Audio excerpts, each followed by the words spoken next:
असणार आहेत। सचिन अहिरांचं नाव हे फार सरप्राइझिंगली समोर आलं, काय हे नक्की?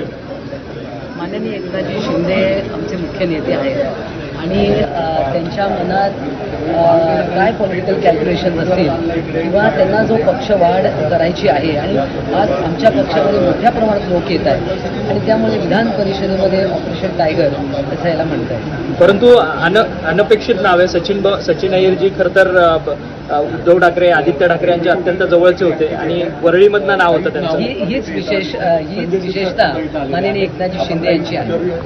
इकडे उपसभापती तर एकनाथ शिंदे यांच्याकडून पुन्हा एकदा अशा पद्धतीनं धक्कातंत्राचा वापर केल्याचं दिसतंय। सचिन अहिर यांनी शिवसेनेमध्ये प्रवेश केलेला आहे अशी नुकतीच प्रतिक्रिया संजय शिरसाट यांनी दिलेली आहे आणि त्यांनी शिवसेनेकडून उपसभापती पदासाठी आपला उमेदवारी अर्ज भरलेला आहे। त्यामुळे अशा पद्धतीनं एकनाथ शिंदे यांनी पुन्हा एकदा ठाकरे गटाला हा मोठा